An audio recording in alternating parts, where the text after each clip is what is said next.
Hello, everyone, and welcome to the Music Production Essentials course. And in the first lesson, we'll get to know Ableton Live, which will be our main workstation where we will learn how to make music. Ableton Live is a computer program from Ableton for creating music, used both for studio work and for live performances. In contrast to many other software sequencers, Ableton Live is designed to be an instrument for live performances as well as a tool for composing, recording, arranging, mixing, and mastering. So, why Live and its difference from other programs out there in the market? Live has two modes: arrangement view and a session view. In the arrangement mode, the composition is created by arranging musical fragments on the timeline, as in many other sequencers, for example, Cubase, Logic, and Sonar. The session mode allows you to play back clips in any order and compose in real time. So, in our first lesson, we will review the sequencer and get familiar with the interface. To get started, let's install Live first. In this course, we will work with Ableton Live 10 Suite version. You can download a free trial version of Live 10 Suite by this link. Let's open Live and create a new project by selecting File, New Live Set, then click Save or hit Command S. The first thing you see when you open Live is this kind of view called Session View. The program interface is divided into sections for convenience, and each section has its own role. On the left, we have a browser section, and it consists of the following parts. At the very top of the browser, we have a search bar where we can find anything we might need from our library. It can be an instrument, effect, sample, plugin, etc. Then we go to Places. It contains all the directories where your libraries are stored with samples, loops, etc. To the right of the browser, we have our main section where all our music will be created and played. These two sections can be compared with the artist canvas, where the central section is the canvas and the browser is a palette. When you press the Tab button, our main section changes its appearance and we enter the linear arrangement mode, which is called Arrangement View. Unlike the Session View, there is a timeline like in many other sequencers, and all tracks are located horizontally in contrast to Session View, where they are located vertically as on a mixer. Below, under the main section, we have a panel where all of our audio effects and virtual instruments will be located in accordance with the selected track. The difference between the audio and MIDI track is that only virtual instruments, synthesizers, and MIDI audio effects are applicable to the MIDI channel, and only audio effects are applicable to audio. You cannot drag an audio file to a MIDI channel, and vice versa, a MIDI file cannot be dragged to an audio track. But in Live, there is a magic function that allows us to turn MIDI into audio and vice versa. We'll get to that a bit later. Let's go back to Session View and look at what else we've got on each channel. We have these sliders, which are called faders. These are volume controls. Below them, we have the mute and solo buttons that allow you to turn off the channel or select it from all others, as well as the arm button that enables activity on the channel, which means that this particular channel is active and you can record in it. In Arrangement View, we have all of these options on the right side here.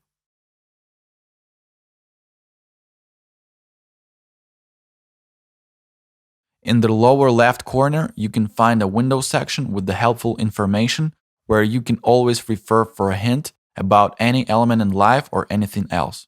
Sometimes it could be a time savior. Okay, now in order to better absorb this information, let's make a small piece of music. For this, we'll go to the browser, click the Add Folder button, and add our sample pack. Then let's open this folder and take out 3 loops from it: drums, bass, and a trumpet. We'll build our sketch with these loops. At the bottom of the browser, there is a preview button in order to understand which particular sample you want to use. Let's click on it.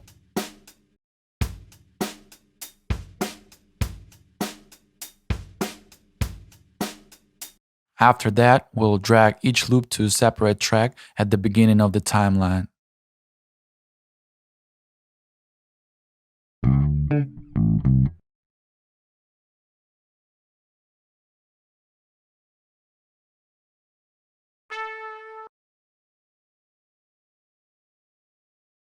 Now press the spacebar to play our loops.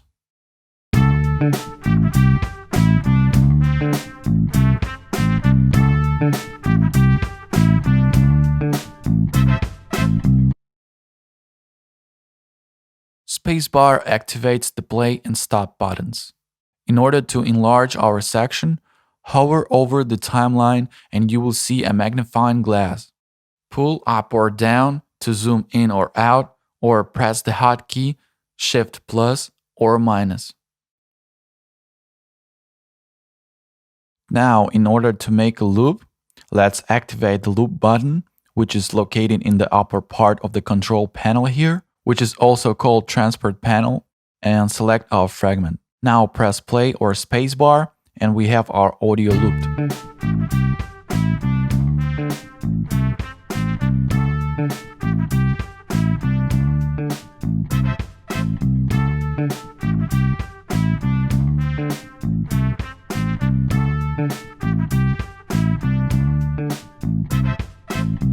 To double our loop, we can copy each clip by right-clicking on it and then select duplicate or press hotkey Command D. We can also select all 3 clips right away by holding Command and selecting each one of them, or by using the Select All function, or by pressing the hotkey Command A. Next, let's organize our set a little and name our tracks in accordance with the instruments that play there. For this, right-click on the track or press the hotkey Command R and name them accordingly: drums, bass, trumpet. Since at the moment we're not working with MIDI tracks, let's delete them. To do this, select them and press delete. Okay, perfect. Now let's take a look at the transport panel and start with the most essential features. In the upper left corner, we have the metronome activation button and a window section with the tempo, BPM of our project. Then we have the time signature section and global quantization parameters. For example, let's change the tempo of our project. You can do this by changing the value up or down.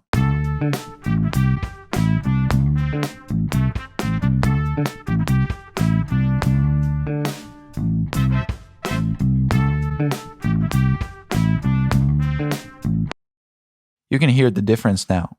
Great. In the center of the control panel, there are transport buttons. Follow,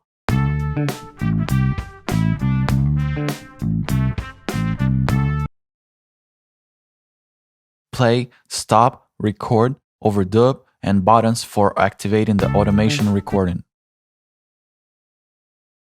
For example, let's create a new track by right-clicking on an empty space under all the tracks or press Command T and naming Rec. Then let's activate the arm button so that we can record on it and press the Rec button in the transport panel.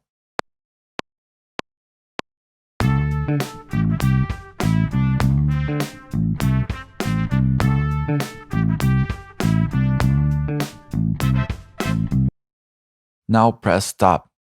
Okay, great.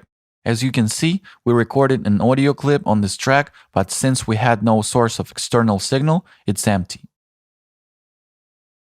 To see the contents of your audio clip, you need to click on it twice. Now you can see that an audio wave has appeared at the bottom section. In order to be able to record sounds from external sources such as a voice, guitar, or any other instrument, you will need an external sound card. If you don't have one at the moment, the only device you're able to record sound will be your computer built-in microphone. Let me show you how to set it up real quick. Click on the Live Program menu, then Preferences, go to Audio, and in the Audio Input Device section, select Built-in Microphone. Then choose the input channel source on your track. Now, when you press the arm button, you can record your voice. Check, check, 1, 2. Now let's take a look at the example of how the solo and mute buttons work. For this, press mute on one of the tracks. Now you see that this track is turned off and is not playing. But what if we want to select only this track among all other tracks? To do this, press the solo button. Now the only selected tracks plays and all others are muted.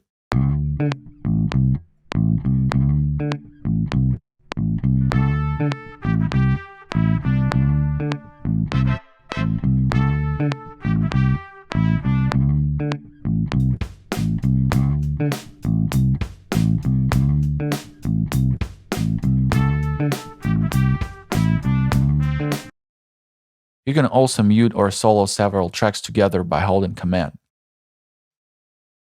We have a volume parameter and a panorama next to these buttons.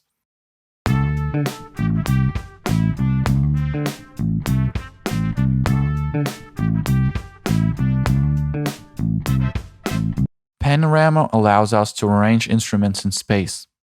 Let's hear how this works on the example. The same features are duplicated and applies in session view mode, which we can use as a mixer for more convenience by pressing the tab button.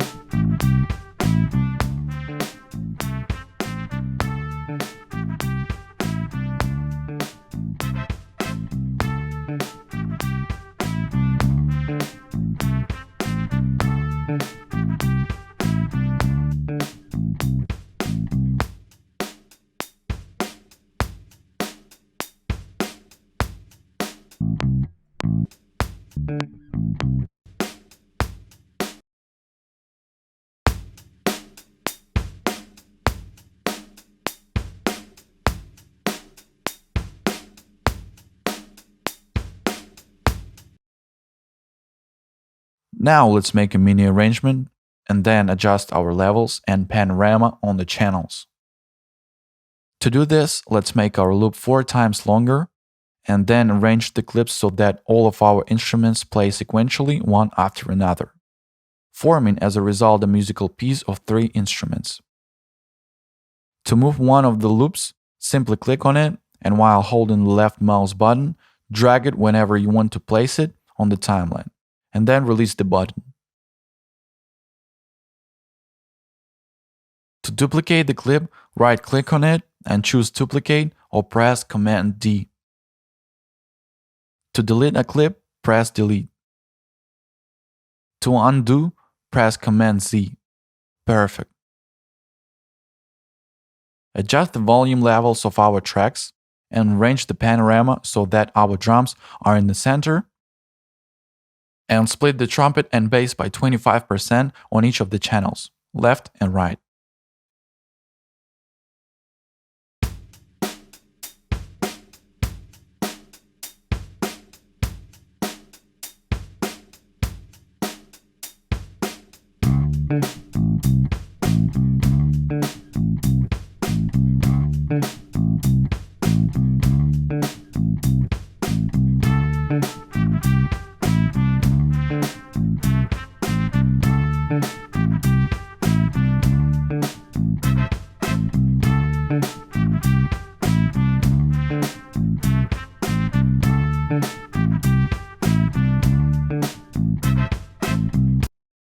After you have finished working on this piece, you need to turn it all into one audio track. To do this, select our entire section by pressing Command A, then go to File menu, select Export Audio Video, or press Command R, then click Export and select the name for our file. And click Save. Great. Further, we can now take our file, drag it into a new audio track in Live, click Solo on the channel, and listen to it.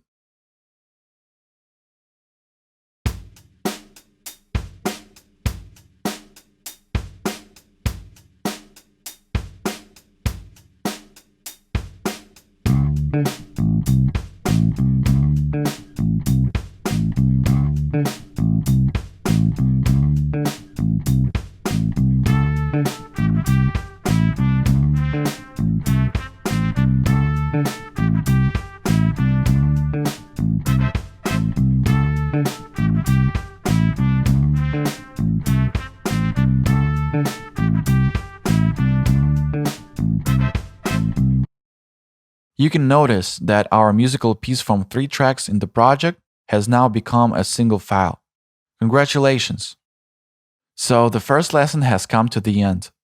We have got a bit more familiar with Live's interface, learned how to work with the browser and the timeline, tracks and loops, and got a ready-made music piece. In the next lesson, we'll learn how to work with MIDI and MIDI instruments, one-shot samples, and learn how to make our first drum pattern. See ya!